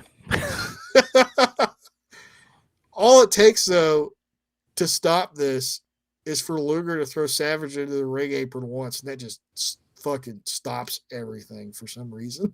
Mm-hmm. And Luger's like, I got him. And then he puts him in the torture rack on the ground out on the floor for like a while. And Jimmy Hart's like telling him what the referee's count is in case he can't hear it, which I thought was a good touch. Yep. And I think he had him in it for like 15 seconds or something. Like something happened where the count didn't really start right away or something, and it gave him more time. Mm-hmm. I think he was distracting the referee actually. But after he puts him in the torture rack for fucking a quarter of a minute, he rolls him into the ring and puts on an arm bar on him or something. But Savage is like dead. He's just unresponsive. So the referee rings the bell. That was it. This was just to like fucking kill Randy Savage, essentially. Yeah, I was like, I have mixed feelings on this because I don't like how easily he was beaten. I was like, what the fuck? Mm-hmm. Really? I mean, I guess he lied about his arm, okay, but like, he just threw him in the ring apron once and then put him in a torture rack and he died.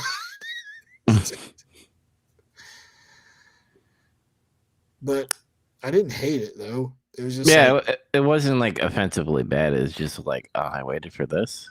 I was like, okay, it's warming up, it's getting somewhere, and then it just stops. Mm-hmm. What'd you give it? 5.6. I gave it a 5.2. It was okay. I think it was Luger selling made me laugh a lot. The Luger curve. Oh!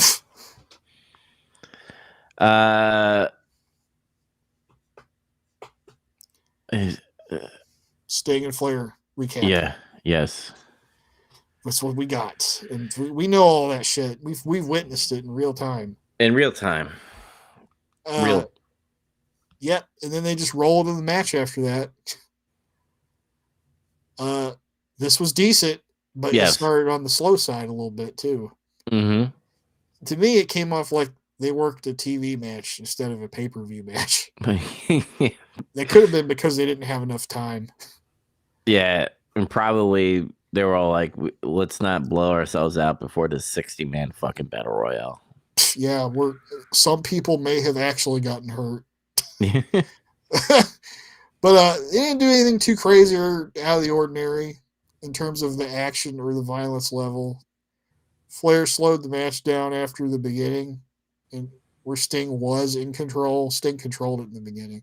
Mm-hmm. He worked Sting's leg for a while, which built to him doing the figure four, and then Sting was able to escape, and then he did a comeback after he no-sold some Flair offense. And the finish was Sting hit a superplex and put on the Scorpion Deathlock, and Flair just gave up immediately. Like, I wish I kind of didn't see like the video where Sting gets fucking like attacked all the time and very gullible. Because like the booking kind of like ruins it a little bit for me for this, even though he wins and it's decent and stuff. It's like, oh, they have to have Sting win. It doesn't feel like it was enough. Like what he did. It was like he was really pissed off. He tried to like hurt Ric Flair basically before this. Mm-hmm. Like I feel like this match should have been like 20 minutes, and Ric Flair should have got busted open or some shit, or whatever, you know. I know this is like Sting, like good guy Sting, but I think it would have been fucking funny and cool to see like Sting just take a chair into the ring and just start fucking whacking shit out of Ric Flair to the point where like he can't be in the 60-man battle royale. That'd be kind of funny. Yeah. Or like, you know, the president like has to like Ric Flair can't do the 60-man battle royal, and Sting gets fucking disqualified for being too fucking harsh, essentially. Yeah. I think that would have been a nice touch, but I just think it was very underwhelming for what was building up. Yeah, like I didn't consider it when I watched it, but then like what I just said before I started talking about this was, well, they probably didn't have enough time to do a better match, so it just had to be what it had to be. Mm-hmm. I gave this as a flat 6 out of 10. I gave it a 6.2. Mm-hmm. I don't know. Ric Flair and Sting is fun. Yes. Until they do like a weird cage match or something. Here we go. The World War III recap. And all that shit. And then Hogan does a Hogan promo, brother. Mm-hmm. This is a Hulk Hogan promo. Nothing else to say about it, really. I wasn't offended by it. I'm like, oh, this is just another Hogan promo. Yeah. At least he's not saying weird shit anymore. Mm-hmm. And then they drop this on us. We're going to have 3 commentary teams for each ring in World War III.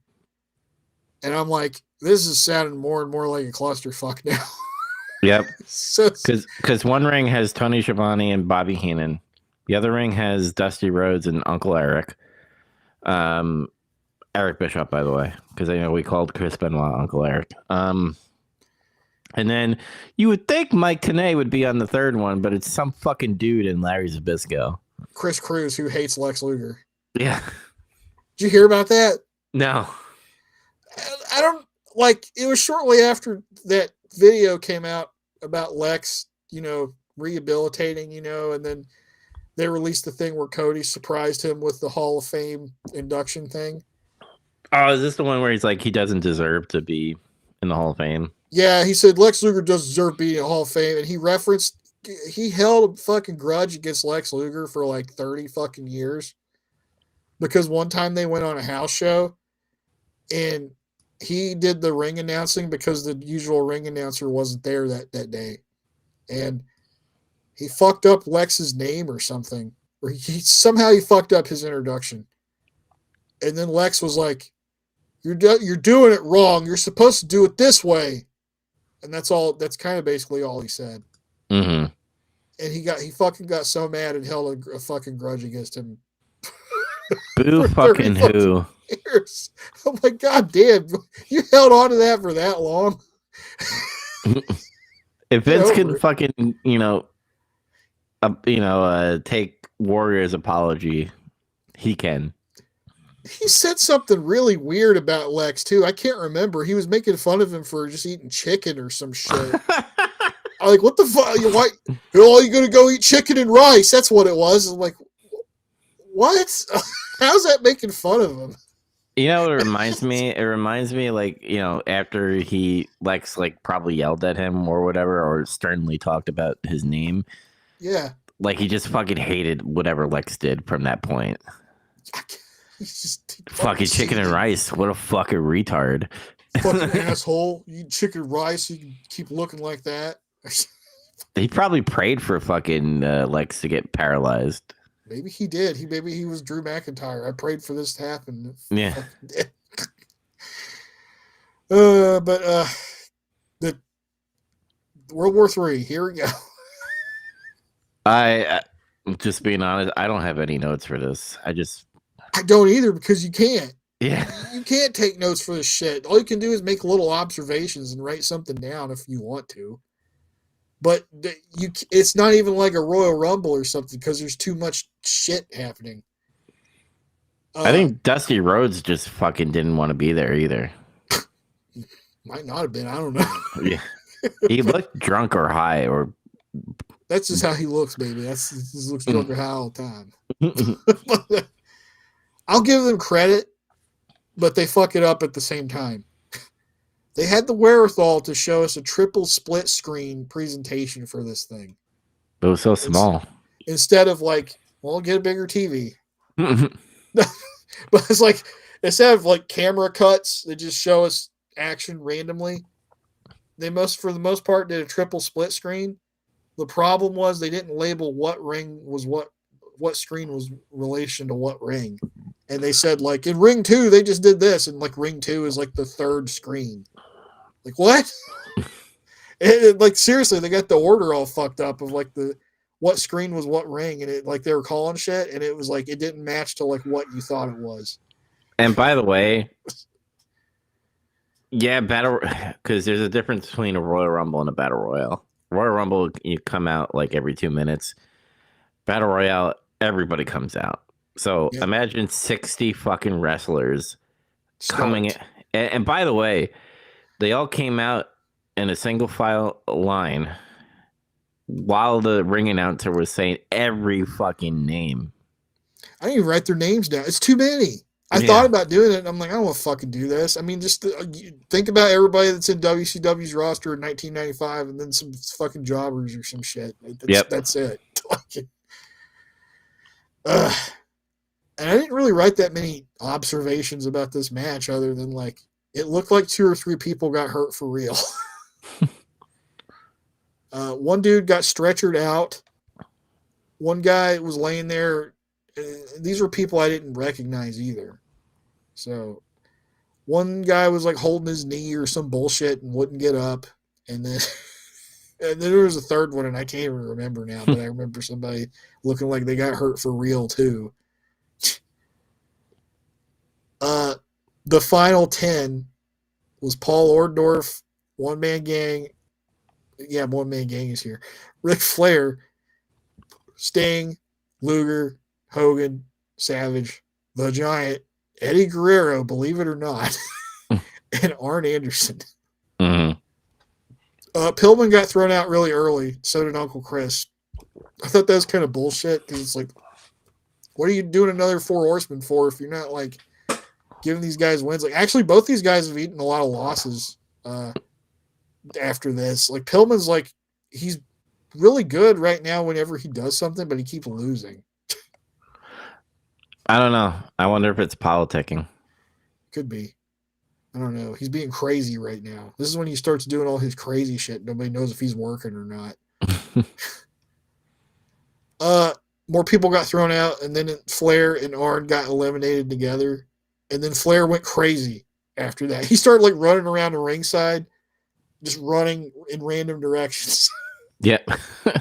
It looked like Eddie died when he landed on a steel railing foot with his neck. Like, he got thrown out, and it looked like he hit the railing, and then the camera went back to him after a second, and his neck was, like, fucking folded over the security railing foot. Well, this is war, man. Sting and Lex are trying to take the Giant out, and then Hogan goes to help them, and he ends up eliminating all three of them. And then the Giant gets pissed, and he grabs Hogan and pulls him through the ropes out onto the floor, and then they fight each other for a while. Mm-hmm. And then somehow fucking Savage threw somebody else out, and he won. And then, everybody's freaking out because, like, people thought Hogan would be the winner, right? Because, like, that's an obvious pick. But Randy Savage is the champion. And boy, oh boy, Hogan can't let his friend get the glory. No, it was a tainted victory, brother. I fucking hate, like, this pisses me off because, yeah, you didn't go over the rope, right? I get that. But you're supposed to be a face. And you're supposed to be like I could see him on WCW Nitro be like, brother, I didn't go over the rope, essentially. So let's, That's what they do, from what I heard. They play the tape back and cast everything into question. Yeah, but my point is, like, they could have done that the next night. Just let Savage have his moment. They could have, like, Hogan, I see what you're saying. Yeah, because Hogan could have been like, he could have played it with his face, essentially. Be like, you know how he shakes his head, like, violently? Like, he could act all pissed off. Yeah. Not do this rigmarole where they do a promo right in the middle of the ring after that. He just, like, shakes his hand and, all right, brother. And then he walks away and he looks kind of mad, and that's it. Yeah. They could have done that, but no, Hogan had to steal the spotlight. I guess so. Also, I didn't score this. It's a battle royal. Same. It's not a Royal Rumble. Yeah, that whole thing happens, and then, like, Mean Gene's in the middle of it, and then he's like, "Don't get me in the middle of this." Like, they're asking him his opinion about what happened. And Hogan was kind of a dick about it, though. Yeah, he's like, "That's my belt." I'm like, "You didn't fucking win." And then they tease us for Nitro, and, like, spoiler alert, Hulk Hogan caused shenanigans in a battle royal setting again. Mm-hmm. Notice how that always happens? Remember that time he eliminated Sid because he got fucking mad because Sid threw him out, and then he pulled him over the fucking ropes illegally and eliminated him? Yep. Remember that time Mr. Perfect didn't win the Royal Rumble and he got fucked? It just made me mad because I don't know if it's like Hogan actually shooting, essentially. You know what I mean? Even though he's, like, still following the script, he's still, like, putting himself in there. Yeah, I think this is crafted the way he wanted it to go, basically. Mm-hmm. Like maybe Eric said, "Oh, Macho Man gets the belt," and then Hulk's like, "Hold on, brother, let's do it this way. If we're going to do it that way," kind of thing. I don't know, though. I'm just guessing. Mm-hmm. And you can't ask Hogan because you don't know if he tells the truth. So you can't trust anything he almost says ever. Like, and you can't ask Macho Man because he's dead. Unfortunately, he's dead. Unless you want to use a Ouija board or contact him through somebody. Uncle Eric is probably the guy. Maybe I gotta send an email to fucking 83 Weeks podcast. He's alive, and I think he tells the truth more than he lies, but I think he still fibs sometimes. Yeah, I think he tells the truth, but he hides it behind mask of lies sometimes. He hides things, or he'll try to make something out to be not as bad as what everybody said it was or something. Yeah, because doesn't he, like, defend one of his, like, infamous Starcades that fucking suck? And, like, Conrad was like, brother, like, that was trash. It was Starcade 97. It was the main event. Yeah. Yeah. He's trying to defend that. It was like, no, dude, Sting got politicked and you let it happen. Flat out. Like, the show was okay. The undercard helped somewhat to support a bloated, top-heavy main event that nobody could pay attention to. Mm-hmm. But the crowd was like, you notice the crowd was pretty much like dead during World War III. Well, I can imagine. Look at that. Even like during the whole show, like having those. I feel bad for the people that sat up front on the other side of the hard cam Yeah, because you have two rings that are just in your way. yeah, it's kind of rough. Mm-hmm. Uh, that being all said, there was still some uneven booking or matches, that was featured here, Yeah. and I don't get why they want to make Randy Savage look weak, and I also don't get why they reform the Four Horsemen and then they're not really doing anything. Well, how long does the Radicals stay? Well, Saturn's not there yet. Yeah, I know that's gonna form eventually. Uh, like Eddie's there, Chris is there, Dean's there now. So I don't think Saturn gets there till like next year, maybe, Mm-hmm. or maybe even '97. I'm not like really sure. But they stayed there pretty much all the way up to like 2000. I think 2000 is when they jumped ship out of there. Mm-hmm. I just now seen Saturn on ECW TV since I've been doing homework. Talk about that off air a little bit. Yeah, Yeah. Cactus Jack hates his uncle. Oh boy. Oh, Johnny Bad DDP need props. They had the best match and they did good. Yep. And Ric Flair and Sting had a good match. It's just not enough. Yeah. Here's a question: how would you like probably book this differently? Would you even have like? I get it; they're trying to do like a gimmick with this World War III, but what would your World War III like? What gimmick would you do for this? I don't know. I just would know I would not have it be like how it ended up. I would not have this 3-ring 60-man battle royal. I would need some time to think about that actually to like figure out how I could like if there's supposed to be some kind of gimmick match battle royal thing somehow, or you need a lot of guys to be in a match for some reason. I don't know that it was this was the way to do it. I think they were just like, it's a spectacle. There's 60 guys in 3 rings. It'll fucking be awesome. It's not. See, maybe I would have done it like if they still wanted to have like the 3 rings, I would have the 3 rings like super close to each other and have like a Hell in a Cell type of thing. War Games cage. Yeah, a War Games cage and just maybe a few more people than usual. Not 60. That would be insane. I don't know. I would definitely make the match smaller, and I don't know what to do. I have to think about that. It's not how it ended up.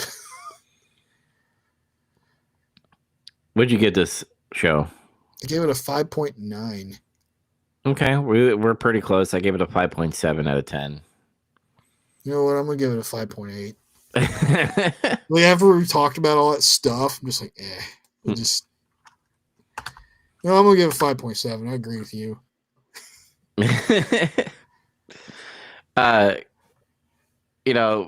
We talked about it on Big Trouble and stuff. Like we're like, oh, World War III. I want to get this out of my brain.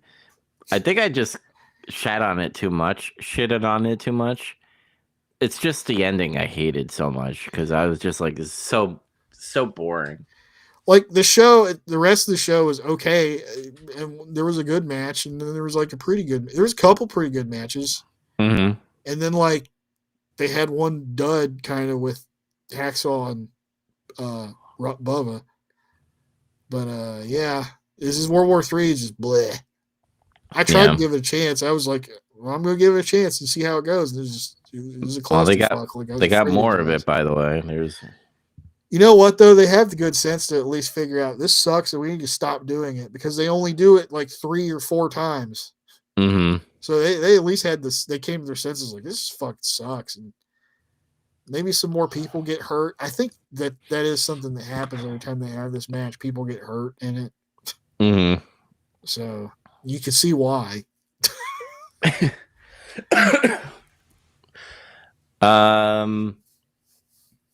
Yeah, Lex Luger was very vocal during the World War III. By the way, it was